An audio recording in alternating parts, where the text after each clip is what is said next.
মহান বিজয় দিবস উপলক্ষে মাননীয় প্রধান উপদেষ্টা প্রফেসর ডক্টর মোহাম্মদ ইউনূস জাতির উদ্দেশ্যে যে ভাষণ দিয়েছে, এই ভাষণ বিএনপিকে মারাত্মকভাবে হতাশ করেছে এবং জামাত শিবিরকে উজ্জীবিত করেছে। ওসমান হাদিদের অনুসারীদের, ভারতের আধিপত্যবাদের বিরুদ্ধ শক্তিদের উজ্জীবিত করেছে আর ভারতপন্থীদের দুর্বল করেছে। বিএনপি এখন ভারতপন্থী। আপনারা জানেন যে শরীফ ওসমান হাদির ঘটনাকে কেন্দ্র করে প্রধান উপদেষ্টার পরামর্শে যে সর্বদলীয় প্রতিবাদ সভা হয়েছিল, সেখানে বিএনপি যায়নি। কেন যায়নি? ওই যে ওখানে ভারত বিরোধী বক্তব্য হবে, এই জন্য বিএনপি যায়নি। ভারতের দালাল বলে ওখানে যায়নি, এটা স্পষ্ট হয়ে গেল। তো দর্শক, মাননীয় প্রধান উপদেষ্টা জাতির উদ্দেশ্যে ভাষণ দিয়েছেন। সেখানে দুইজন ব্যক্তির কথা বলেছেন, শরীফ ওসমান হাদি আর খালেদা জিয়া। খালেদা জিয়ার চাইতে মাননীয় প্রধান উপদেষ্টা প্রফেসর ডক্টর মোহাম্মদ ইউনূস শরীফ ওসমান হাদিকে অনেক বেশি মর্যাদা দিয়েছেন তার এই ভাষণে। শরীফ ওসমান হাদির কথা আগে বলেছেন, তাকে আগে স্মরণ করেছে, তার জন্য বেশি বাক্য ব্যয় করেছে, বেশি শব্দ ব্যয় করেছে, বেশি সময় ব্যয় করেছে। খালেদা জিয়ার কথা অল্পের মধ্যে দুই এক লাইনে বলেছে। তাহলে বোঝা গেল যে এই মুহূর্তে আমি বলছিলাম যে সামগ্রিকভাবে খালেদা জিয়া সামগ্রিকভাবে অনেক বড় মাপের কিছু।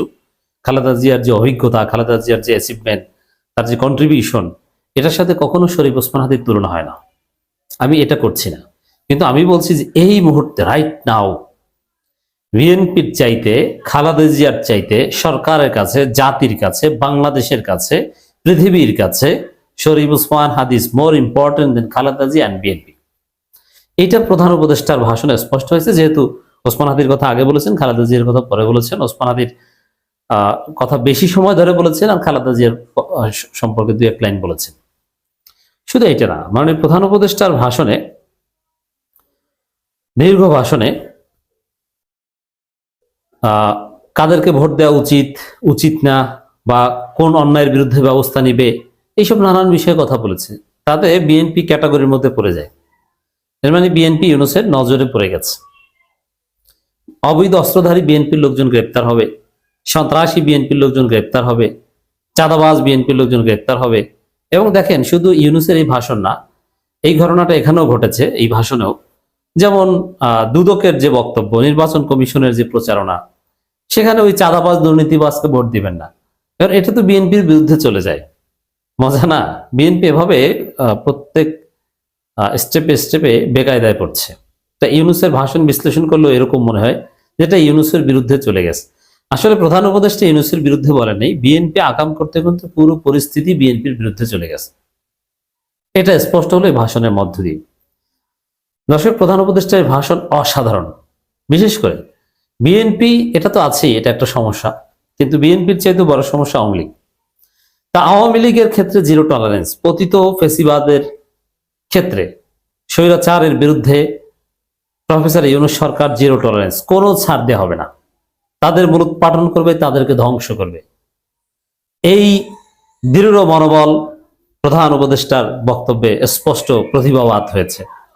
মহান বিজয় দিবস 2025 উপলক্ষে জাতির উদ্দেশ্যে মাননীয় প্রধান উপদেষ্টার ভাষণ। এখানে সবাইকে সালাম ও শ্রদ্ধা জানিয়েছেন এবং 1971 সালের আমাদের মহান বিজয়, মহান মুক্তিযুদ্ধকে স্মরণ করেছেন। কিন্তু এই মুক্তিযুদ্ধ নিয়ে হাসিনার মতো লুতুপুতু মার্কা কথা, ঘন্টার পর ঘন্টা অমুক তমুক, এইসব কথা বলেননি। জাস্ট প্রধান উপদেষ্টার বক্তব্যের মধ্যে চেতনা ব্যবসার কোনো উপাদান নাই। 1971 সালে মুক্তিযুদ্ধের মাধ্যমে আমরা একটা স্বাধীন ভূখণ্ড পেয়েছি, হয়তো পুরোপুরি পলিটিক্যাল স্বাধীনতা পাইনি, কিন্তু ভূখণ্ড পেয়েছি।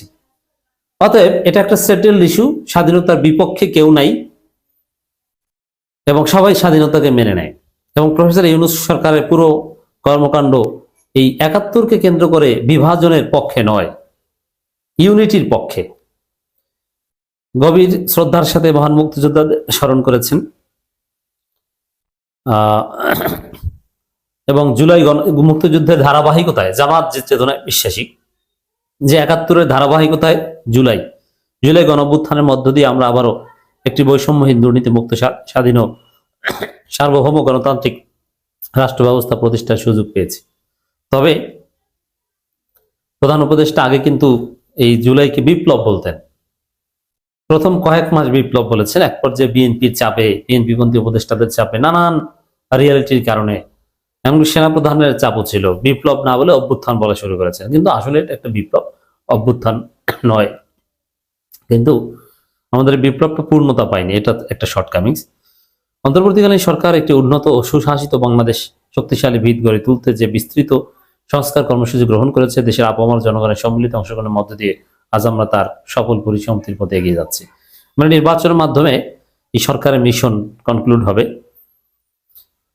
এরপরেই এই একদম ভেরি সিম্পল ব্রিফ ইন্ট্রোডাকশন দেওয়ার পরেই, সংক্ষিপ্ত ইন্ট্রোডাকশন দেওয়ার পরেই শরীফ ওসমান হাদি, এর মানে এই মুহূর্তে ইউনূস সরকারের কাছে সবচেয়ে গুরুত্বপূর্ণ শরীফ ওসমান হাদি আপনাদের সামনে আজ উপস্থিত হয়েছে অত্যন্ত ব্যথিত হৃদয়। এই আনন্দের দিনে গভীর বেদনার সঙ্গে জানাচ্ছি, জুলাই গণঅভ্যুত্থানের সম্মুখ যোদ্ধা ইনকিলাব মঞ্চের মুখপাত্র শরীফ ওসমান হাদির উপর সম্প্রতি যে হামলা ঘটনা ঘটেছে, তা শুধু ব্যক্তির উপর আঘাত নয়, এটি বাংলাদেশের অস্তিত্বের উপর আঘাত, আমাদের গণতান্ত্রিক পথচলার উপর আঘাত। এখন শরীফ ওসমান হাদিকে এত গুরুত্ব দেয়া, বাংলাদেশের অস্তিত্বের সাথে তুলনা করা, বিএনপি রাগে ক্ষোভে ফুসছে। এটা বিএনপির জন্য হতাশাজনক। যে বিএনপি শরীফ ওসমান হাদির পক্ষ নিয়ে সর্বদলীয় প্রতিবাদ সভায়ও যায় না, সেই শরীফ ওসমান হাদিকে বাংলাদেশের অস্তিত্বের সাথে তুলনা করেছেন, এটা বিএনপির জন্য একটা কঠিন ধাক্কা। এর মানে পুরো পরিস্থিতি বিএনপির প্রতিকূলে। বিএনপি যদি মনে করে যে যাই হোক আমরা ভোটে জিতে যাব, পাগলের স্বর্গে বাস করছে। শরীফ ওসমান হাদি বর্তমান সংকটাপন্ন অবস্থায় চিকিৎসাধীন। তার চিকিৎসা নিরাপত্তা নিশ্চিত করতে সরকার প্রয়োজনীয় সব ব্যবস্থা গ্রহণ করেছে। এদের মধ্যে উন্নত চিকিৎসার জন্য তাকে সিঙ্গাপুরে পাঠানো হয়েছে। আপনারা মহান আল্লাহ তাআলার কাছে অন্তরস্থল থেকে তার জন্য দোয়া করুন। সরকার এই ঘটনাকে অত্যন্ত গুরুত্বের সাথে দেখেছে। ঘটনার সঙ্গে জড়িতদের প্রাথমিকভাবে চিহ্নিত করা গেছে।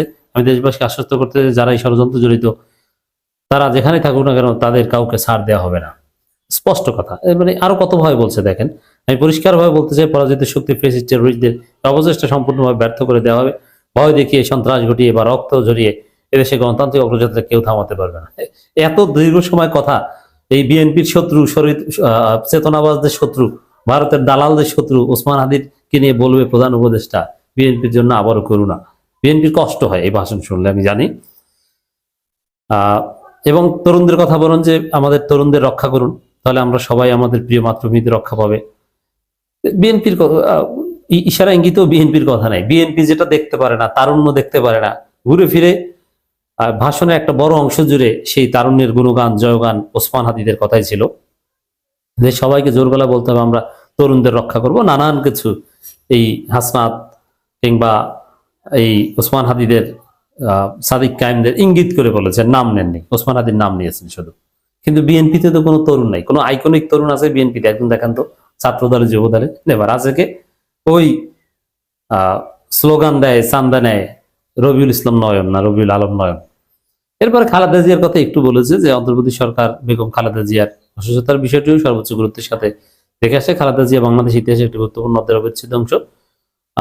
পরিবার যা চেয়েছে তার চিকিৎসার জন্য আমরা সেটা দিয়েছি, শেষ। এবং এরপরে যে কথাগুলো বলেছে, আওয়ামী লীগের বিচার, আওয়ামী লীগকে ছাড় দেওয়া হবে না, হাসিনা আসাদুজ্জামানকে ফেরত আনার চেষ্টা এবং গণভোটের ভোট দেওয়ার আহ্বান, ইত্যাদি ইত্যাদি, ভালো লোককে ভোট দেওয়া বা একটা সুন্দর সমাজ গঠন করা, এগুলো পুরোটাই বিএনপির বিরুদ্ধে যায়। মানে পরিস্থিতি এখন বিএনপির বিরুদ্ধে।